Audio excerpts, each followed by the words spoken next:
if you don't know what your main problem is, how are you ever going to find solutions? If you're trading and if you never even thought about this concept of noise, then maybe step back and think, what are you actually doing as a trader? I'll start here with a bit of an introduction. As you can probably tell by my voice, I'm not Lisa Chen. I'm hosting in her place here. Of course, she's listening in the audience as well. My name is Ethan. I'm involved in, I'm a technical analyst and involved in trading stocks and crypto as well. Just here to introduce you guys to Bradford McArthur, who's going to be doing a presentation on rare sats. I'll give just a very brief overview of Bitcoin for people who aren't too familiar. Obviously, it's the main and most important cryptocurrency out there. Space has been very exciting lately, with Bitcoin getting just above $50,000 US per Bitcoin recently. So there's a lot of hype, and all investments do carry risk. Please be aware this is not financial advice. We are not providing any recommendations whether to invest or trade in any assets. It's merely informational. And this is, of course, provided by the Van City Traders Group here. Yeah, I'll let Bradford take it away here. Ethan, thank you for the introduction. Thanks for hosting. Lisa, I know you're in the audience too, under the same name, Lisa, out there. Thank you for organizing the Vancouver Traders Meetup. I know a lot of us get a lot of good enjoyment and networking out of them. And then also, thank you to Nick, who put a lot of work in organizing this webinar. So what I'm going to do is, this talk is separated into 3 parts. And if you notice, the title here is a bit different from what you signed on to. I just changed the title. It's the same talk.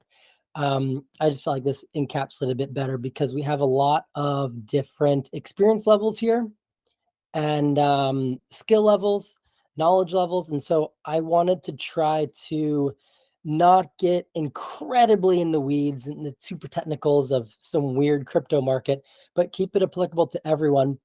And so it's separated in 3 parts. Going to go over how do you, what is the main problem we have as traders in the in markets in general, and then second we'll look at rare sats, and then third we'll apply some trading theory that we looked at in this first section to rare sats and try to figure out, is there value there?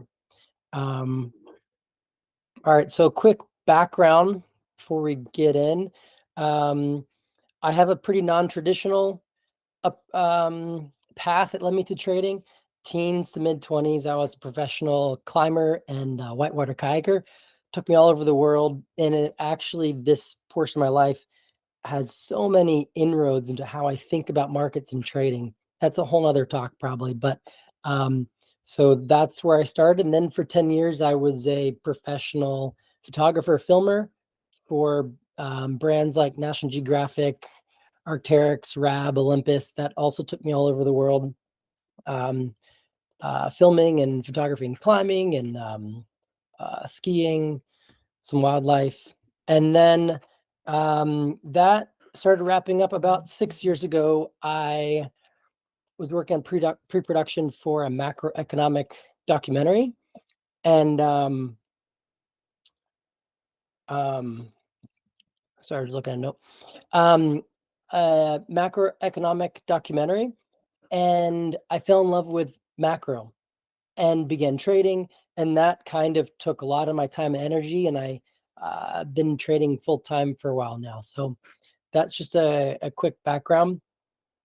Sitting for the CMT, hopefully finish CMT in June. All right, so one quick aside before I dive into the talk here. I want to tell you a quick little story about my buddy Corey. So this doesn't have anything to do with trading, but it actually does, because if there's anything you take away from this talk, I want you to take away this one lesson I'm about to sharing the story here. So 6 years ago, I was on assignment for Olympus in Montana, taking photos, all these different things. I was with Corey for a few days. He's an old buddy. We go way back, and we're staying in his trailer. He has it parked behind a bar in Big Sky, Montana. If anyone knows Big Sky, it's like the Whistler of Montana. And so he at this time owns 7 or 8 properties throughout Montana. He owns properties in Big Sky. His real estate fund is actually quite large, and he's also managing 40 other properties, but he's hustling so hard, and he knows he's in a time in his life where he's just working to create something for himself. He's actually working 4 or 5 hours a week at this bar so he could park his trailer behind it free, so he could live in his trailer for free. He could have stayed at one of his properties, but he chose to do this to invest in himself, to invest in his business and work hard. And so here he is out in front of his trailer in the middle of winter in Montana having a ball when he could be living in the lap of luxury in one of his apartments he's worked hard for. So the lesson I want to kind of start this talk with is there's no secret algorithm. There's no secret strategy. There's no secret this or that in trading or in life, really. You just have to find something you enjoy, figure out a way how you can do that in a consistent manner that is sustainable, and you'll succeed. And you need to work hard. And so take a note from Corey's book. Just work hard. I'm not going to share any secrets of trading in this talk. There's nothing you can take away of like, oh, that's the thing that's going to get me rich. It's really just about working hard and applying yourself. And with that, here's the start of this talk. So as I said, it's 3 sections. We're going to go over trading theory, then we're going to look at rare sats, and then we'll apply trading theory to rare sats. I'm going to keep trying to move along here because I want to get to some questions by the end. So there's a lot of ways to think about trading. I'm going to try to pull this back as far as possible and ask the question, what's the number one problem traders face? And to pull it back even bigger, I'll ask, what's the number one problem that anyone faces who interacts with markets in any capacity? I would propose it's the problem of noise. This photo I found online, I didn't even realize there was this like noise gremlin in there until I blew it up on the slide. But so anyways, noise. Here's a quote from Winston Churchill. In wartime, truth is so precious that she should always be attended by a bodyguard of lies. This speaks to this concept of what is value and where is value hiding. Value's hiding amongst a bunch of noise. And so this is a layout of how I like to think about value and noise in this dynamic in markets. So if our main problem, you don't have to agree with this is just my theory that helps me, but if the main problem is noise and what we're trying to find is value, you can break it down into 3 subcategories. You got process, information, and assets. And so this in itself is a process. But so if you think about it in these 3 categories, there are so many different processes out there. There's so many different ways that you can approach trading, approach this noise problem, right? And so we need to find processes that have real value, that help us cut through the information to find the information that has real value, that helps us find which assets have real value. So kind of imagine there's arrows between these icons. We're trying to find a process that can show us what information has value, which then can show us which assets have value. So this is the theory.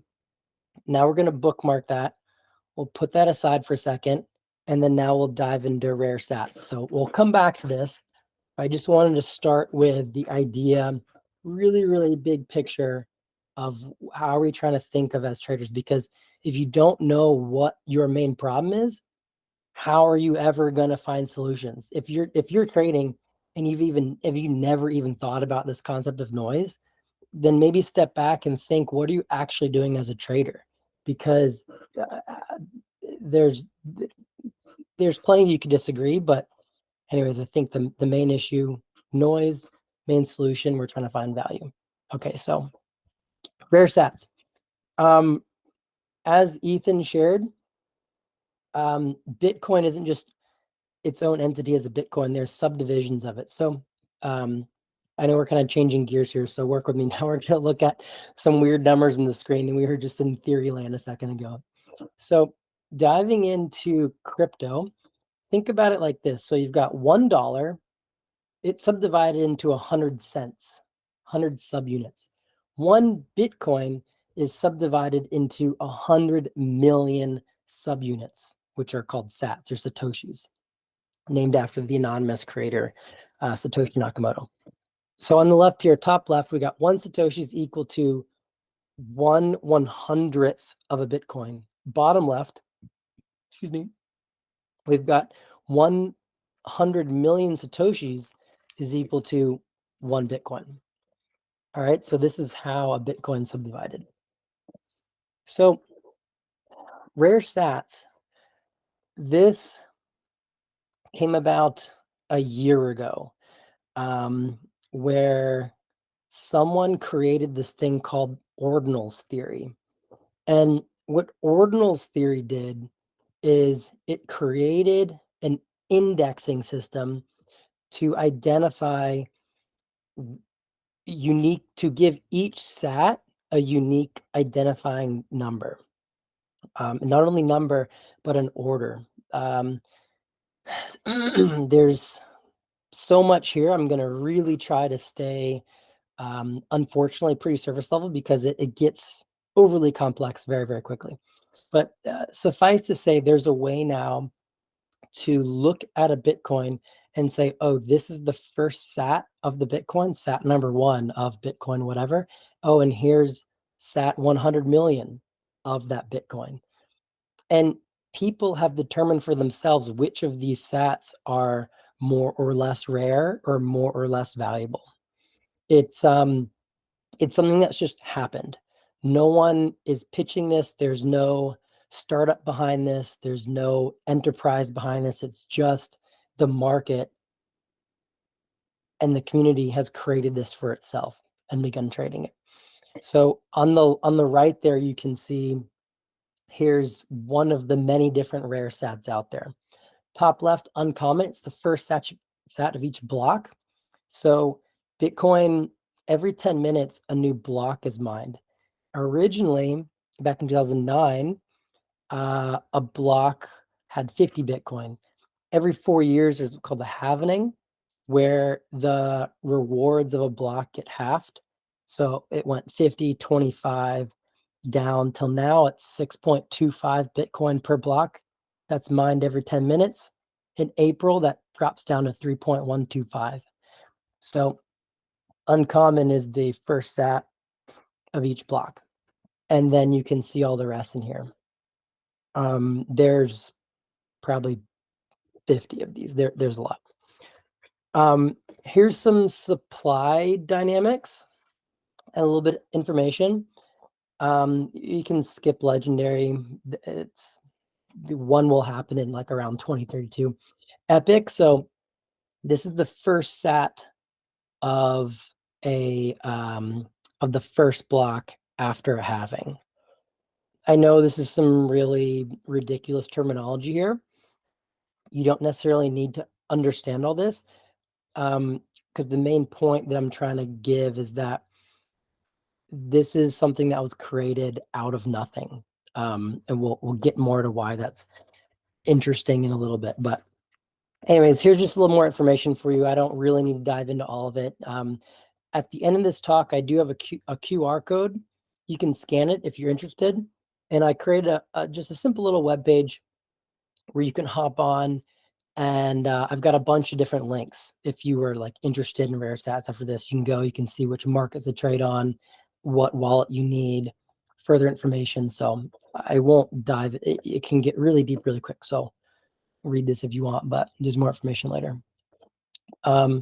So here's the bull and bear thesis on rare sats. So this is the last thought I have on rare sats, and then we'll apply the trading theory to it in a second here. So, sorry, I'm chewing on a here 1 second. I gotta blow my nose.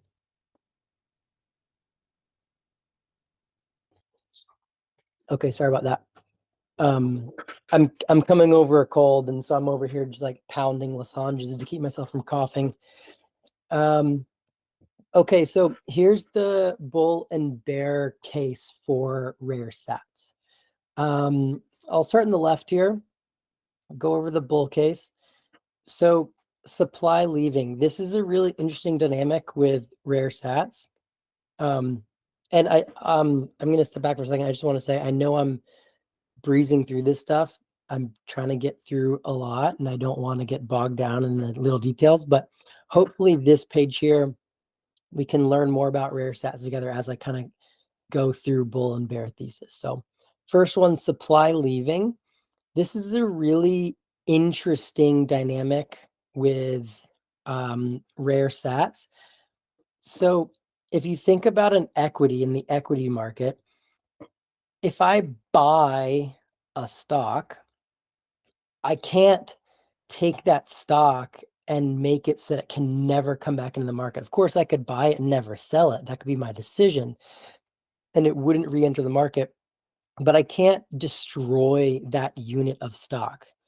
In commodities, this happens where you buy, say, corn, and then you consume it, and it never re-enters the corn market. So supply leaves and never comes back. However, supply is always entering as well. So in commodities, you have supply entering, you have supply leaving, but you very, very, very rarely find a market where supply is capped, so supply is not entering, but supply can leave and never come back. In rare sats, we have that because what's happening right now, there's this thing called inscriptions.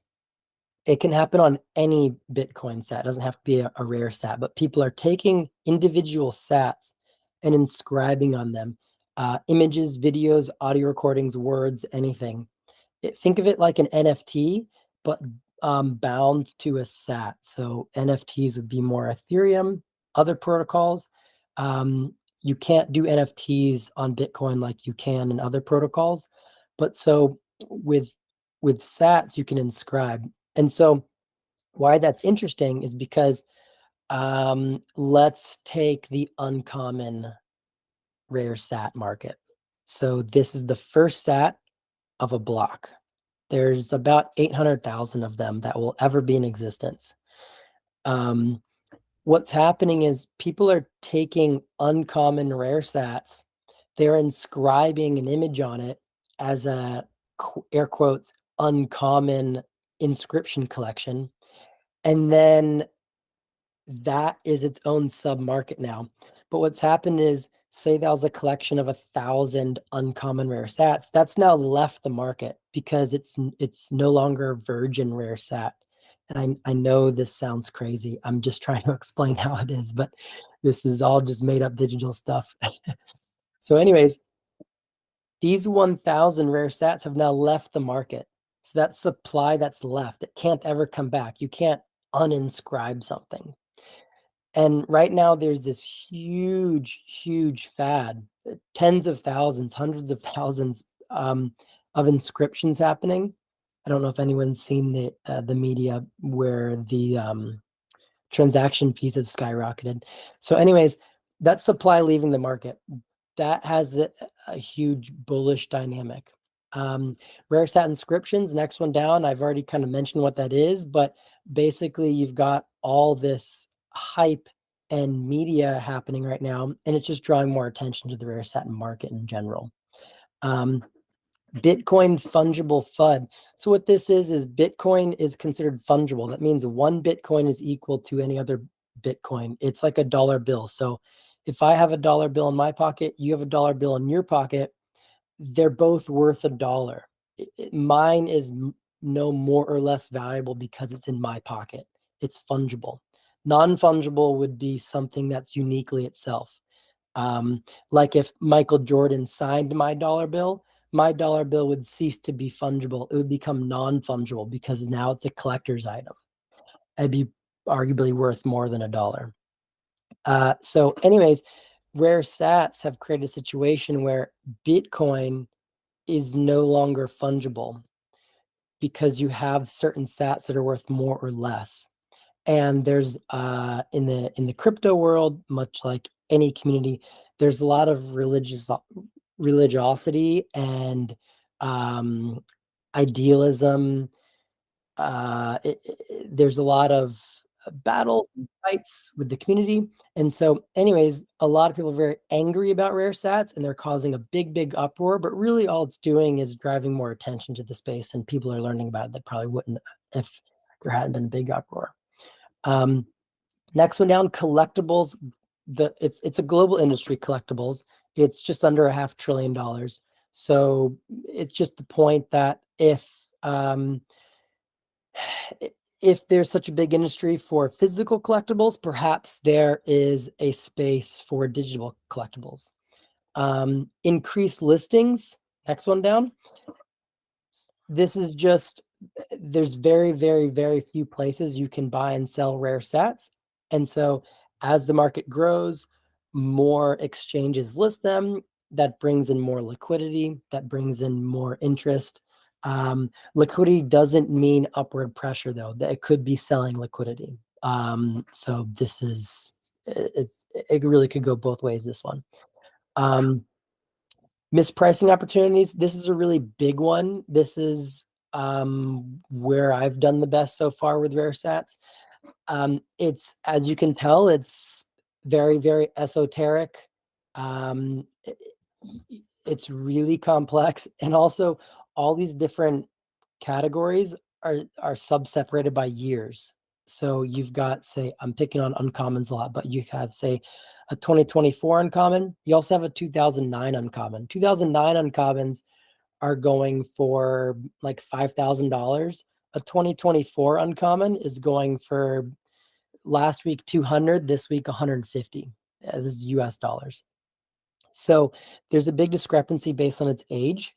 And what's happening is there isn't currently a market that sub-separates these things. You have to scroll through huge listings and sometimes take out the sat number and plug it in somewhere else and see actually how old it is.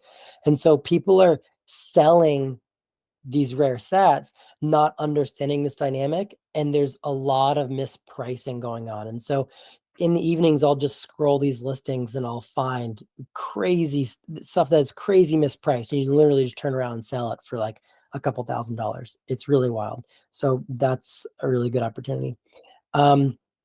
Next one, silicon transcendence. So this is essentially just the idea. It's the concept. There's a lot of people in the Western tech sphere who subconsciously or consciously believe and work towards this. It's kind of twofold, that more tech, the closer we get to becoming one with technology, and the more we envelop ourselves in technology, the closer we get towards a theoretical utopia.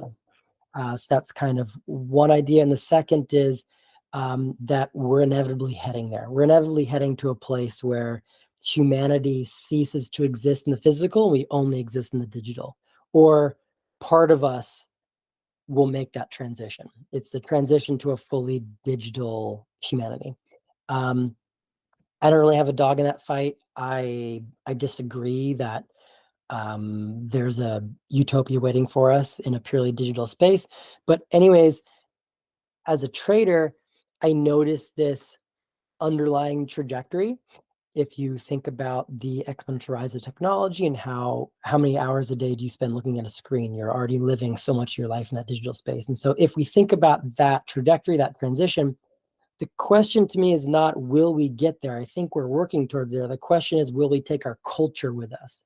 If we take our culture with us, then perhaps things like art, collection, stories, all these things that we value so much in the physical world and in our communities and in our societies, we take into that digital space. And so perhaps that means there's a value proposition for things such as weird, esoteric digital collectibles that have really no meaning or value other than that they're interesting and it's a piece of history in that digital space. So yeah, take that for what it's worth. Last one, catalyst. No bull thesis or bear thesis has any merit without a catalyst. You have to have a catalyst. And so this one has two. One, the next halving. This is when I mentioned earlier, but I'll say it again. This is when Bitcoin, the mining rewards half. So currently the miners are receiving 6.25 Bitcoin every about 10 minutes. In about mid-April, the next halving will happen, and that will half, that's where the name comes from, down to 3.125 a Bitcoin per block every 10 minutes. And so why this is important for as a catalyst is because one of these categories is the epic sat. There's only 3 currently in existence. None have been found. So no one has found an epic sat. They exist. There's only 3 of them. But in April, one will be mined. But how mining works is it's mining pools. It's not like someone just gets this sat. A pool of miners will have this sat and they'll fight over it because it will be worth hundreds, if not millions of dollars. I know that's crazy, but it's what it would likely go for. So that's going to draw a lot of media attention. It will create a lot of interest. There'll be a lot of people at that time that will learn about rare sats that don't currently know about it. And so that's one catalyst. Next one is just a bull run. So if crypto experiences another big bull run like it's done in the past, the so-called 4-year cycle or the liquidity cycle, that means that in the next year or two, there's a euphoric blow-off in our future. And so that would likely drive a lot of interest and liquidity. Okay, so hopefully you learned a lot more about rare sats. Now we'll go over the bear case. So counterbalancing all these things, other side of supply leaving are supply dumps. So a lot of rare sats are in wallets that haven't moved. And so it's really difficult to understand and calculate what's the true supply. And it's very difficult to calculate. I would argue you can't really calculate market cap on these things because we don't know. We know how many are theoretically out there or actually out there. But we don't know how many are ever going to be unlocked because most are in cold storage wallets that are arguably lost. But so what happens is some of these do move suddenly. Someone discovers what rare sats are. They discover they have a ton of them. This happened recently in one of the rare sat markets. There was this 1.4 million just suddenly came in the market. And instead of this person trickling them out, because typically when someone builds up such a large position in any market, they're a more experienced trader. They know what they're doing, and they're not just going to dump on the market. But in this situation, anyone can suddenly discover they have a huge quantity of these things, and they might not understand how to sell without impacting the prices heavily. And so what happened is this thing dumped in the market. This one particular rare sat tanked over 80% in 2 days. And so this is a real risk, a very real risk. So if you play in this area, please understand this is a very real risk. Next one down, it's highly technical. It's highly technical. I don't need to go in that more detailed. It's obviously not for everyone. Not everyone's going to get it. People aren't going to understand why it's important. Well, I would argue it might not even be important. So anyways, the technicality is definitely going to keep a lot of people away. It's a nascent new market, and so there's a lot of unknowns. There's a lot of unknowns where things are going to head. It's a strong air quotes here discovered market.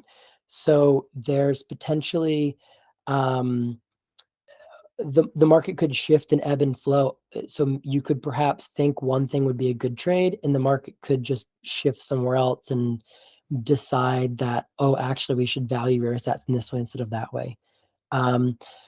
Next one's strictly collectible. that's really the other side of that coin. As a collectible, you can't look at it. It's not like an NFT. You can't admire the art. There's really nothing you can do with it. And that kind of feeds in the next one down, no utility. There's nothing you can do with these things. If it grows into a large enough market, then for sure, as crypto has shown us, they are constantly developing new ways to unlock liquidity. So like NFTs, a lot of NFTs now you can lend or borrow against. So you can extract your equity without selling. That may happen in the future. That's currently not possible. It's easy to lose rare sats. It's really easy to pay a bunch of money for some of these things and then send them in a transaction because you got the wrong wallet and your wallet doesn't know how to differentiate between typical sats and rare sats.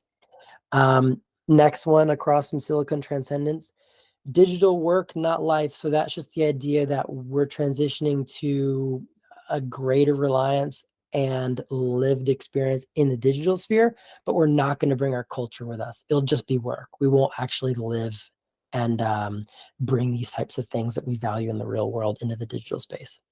And then catalyst flops. The catalyst could not transition. So I hope that wasn't too I've used the word esoteric a lot, but it's a good word for this. I hope it wasn't too esoteric there.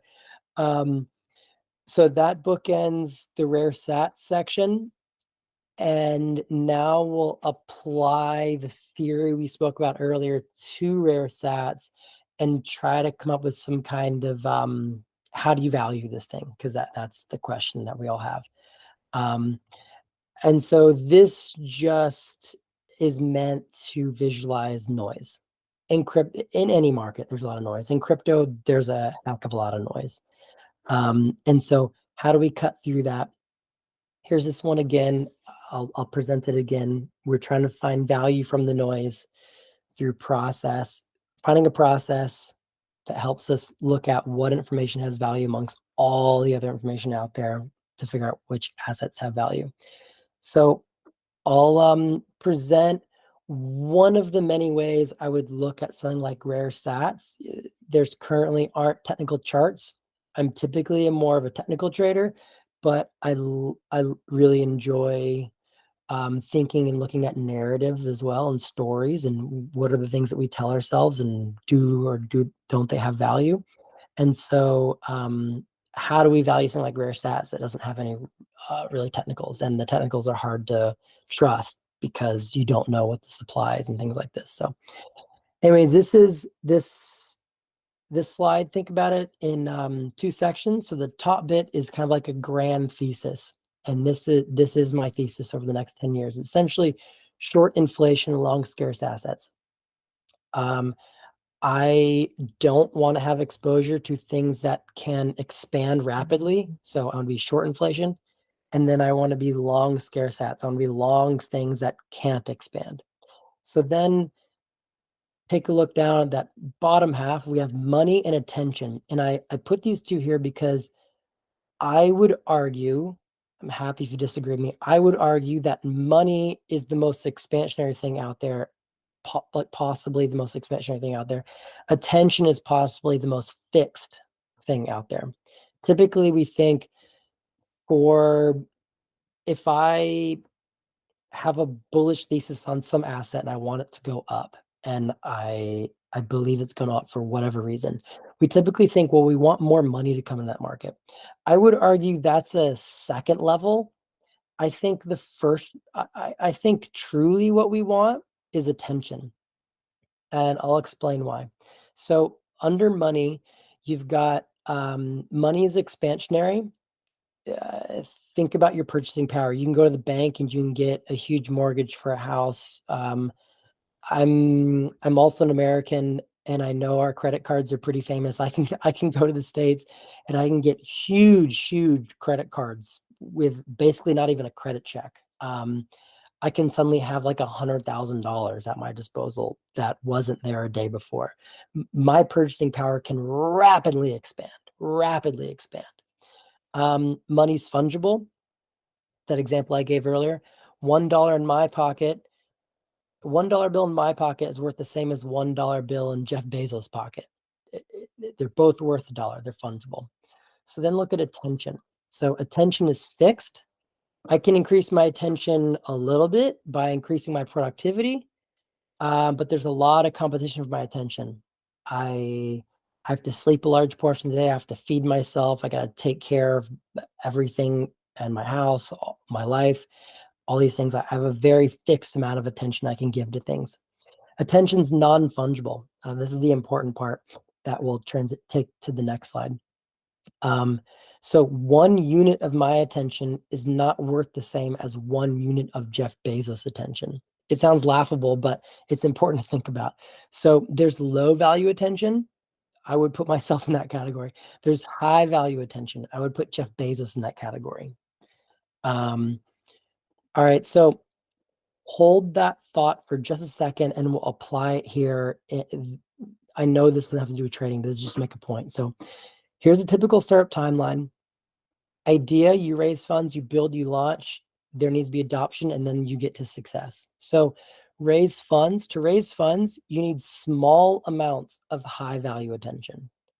Then you build, then you launch. And then you go through that phase where you're trying to reach adoption. This is for any kind of project where success is defined by adoption. This isn't just like any startup. This is just the idea where success is defined by adoption. So adoption, you need large amounts of low value attention. So I'm happy to answer questions on this later, but I'm going to connect it in the next slide or two. So I'm just trying to break down this idea that high value attention is important for a specific time. Low value attention is important for a specific time in this cycle of a startup. Okay, so next one.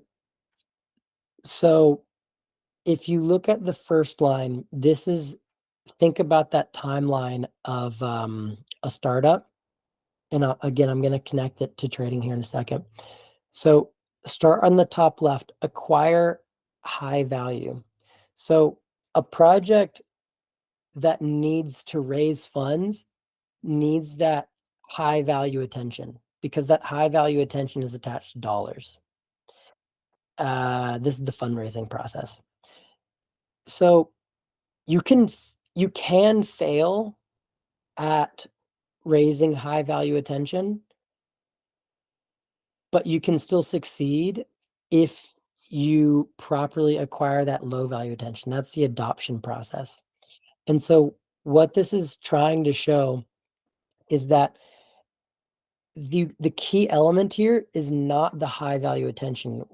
I think we're wired to think that, oh, someone like Jeff Bezos, his attention is more valuable. Yes, per unit it is. But for something to succeed, you have to go through that adoption phase. You have to have mass adoption. And especially when we start talking about markets, you need that jump start where the thing stops running on borrowed money and it runs on a real product that's generating returns because the masses are interested in it and they're giving you dollars. So if you look at that far right column, acquiring low value attention is the only way a project can succeed. If you acquire high value and then you fail at low value, you fail. So let's take it to trading a little bit. Think about the vast majority of crypto projects. They fail. They raise money, they create something, but it turns out that wasn't actually useful. They didn't market well enough and it fails. But the ones that succeed, they succeed with that low value attention, large amounts of low value attention. Okay. And so connecting it back to here, I hope I'm not losing people, but I feel like I probably am. So I'll answer questions on this in just a second. So it's the process information assets. And so what we've done is looking at the high value to low value. And really what we're defining, have gone in such a circuitous route, but I'm trying to show that what we've defined here is essentially a grassroots building blocks, right? So looking at rare sats, there is no project behind rare sats. There's no group behind rare sats. There has been, no one's been trying to seek that high value attention. It just naturally garnered the low value attention, which through that process of trying to figure out what information has value, I'm attempting to make the argument here that the high value attention, if you just follow what are the investors doing, where's the big money going, you're actually being misguided. What's more important is to look at where is the low value attention going. The people like the people like you and I would argue, where is the market actually putting its dollars? I'm not interested in who raised this amount of money, who raised that amount of money, different fundraising targets. What I'm interested in, based on this process I just laid out, is which projects are capturing that low value attention, because that's the only thing that separates a project from failure to success. You can raise as much as you want from VCs, but you can still fail because you didn't capture that low value attention. So I'm hoping I'm making this clear. I understand it might be a little confusing, but I'll go back to this other slide right here. I'm trying to make the point that this is a process by which we're finding which information has value, which then points us to which assets have value. And so applying that to rare sats, I'm saying this is interesting because rare sats skipped the section where someone would seek high value attention. And I'm making the argument that that section doesn't even matter. It doesn't matter how much money someone raised or what project raises. What matters is capturing that low value attention. And what I'm trying to say here is that rare sats appear to be capturing that low value attention, which based on this process leads me to believe it's a grassroots movement, and therefore I'm interested in paying attention to it. I realize this is quite complex, this last bit, but I'm just trying to go through the steps of one of the ways I think about a market that doesn't have any kind of technicals. And so anyways, here's the last slide. That's the QR code. You can, there's a bunch of links there. You can look at the different markets, the different wallets that are used, and some more information on rare sats. And so maybe we can, Ethan, if there's any questions or anything, we can jump into some of those. Yeah, if anybody has any questions, feel free to raise a hand or post it in the chat here. Just wanted to know how big is the market now? Like the market cap? Yeah. Like I said, it's basically not possible to judge because there's the total mined rare sats. That's one number. And then there's the how many have been in circulation based on the age. So you could say how many have circulated in the last 4 years, in the last 10 years, in the last 1 year. Because a lot of these that have been mined are lost. They'll never resurface. And this isn't a small number. Like the discrepancy is huge. It's really, really difficult to estimate. I would say it's under 1 billion, the market cap.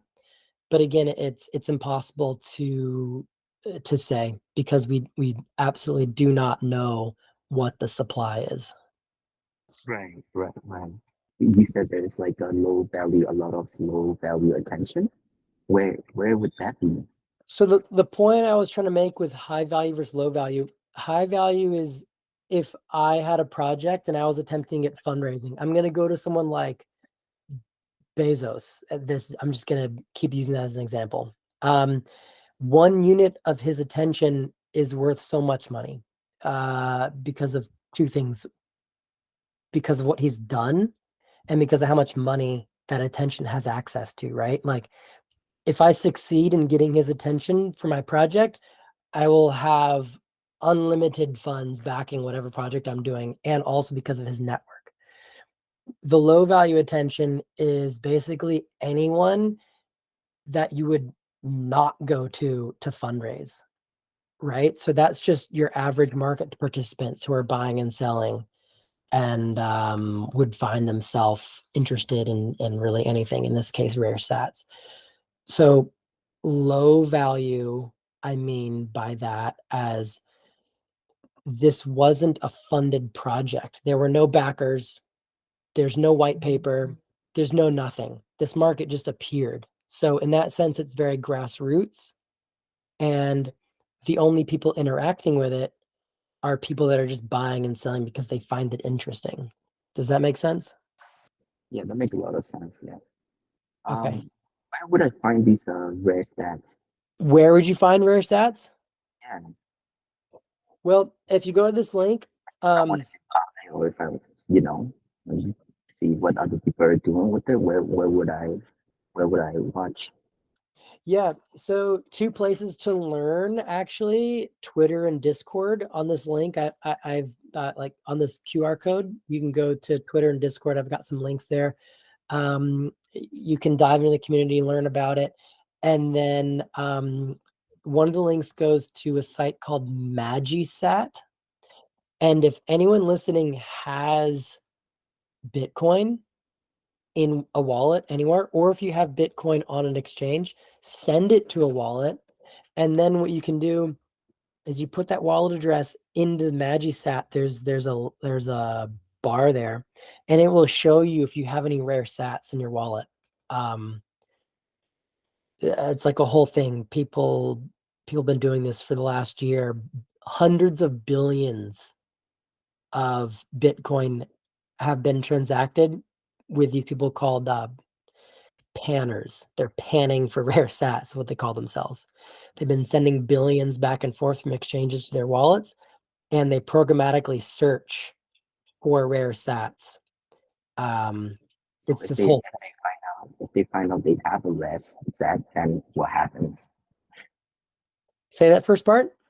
If they find out they have rare sets, then what's the next step for these people? Well, they either hold them or they sell them. Where would they sell them? It's on. There's a few sites. Ethan, under the alias of Lisa Chen, he just wrote satting.io is another one. That's true. So satting.io, MagiSat is one, and then Magic Eden. And if you scan this QR code, I've got a few on there. You can just go and you can look at what they're buying and selling for. Okay. Wow. Yeah. So if I could just jump in quickly here, the main reason why you would want to sell it is, that sat is only worth 1 sat, so 1/100 millionth of a Bitcoin. But if there's a market for it there, you may get $5,000 for that 1 sat instead of the 10 cents, which would be the nominal fungible value of that Satoshi. So that would be the reason to sell it. Exactly.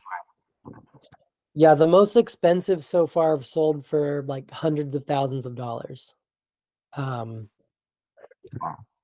which is crazy. Yeah, that's really crazy. Wow. Yeah, it's not unlike saying this penny in my pocket is worth $500,000 because I know that it was in the wallet of Abraham Lincoln when he gave the Gettysburg Address, or like they literally make up stuff like this within categories. Bradford, have you had any experience with rare sets and selling, trading them? Yep, I trade them, but again, this isn't advice of what to do. I hope I made it clear. There's very real risk.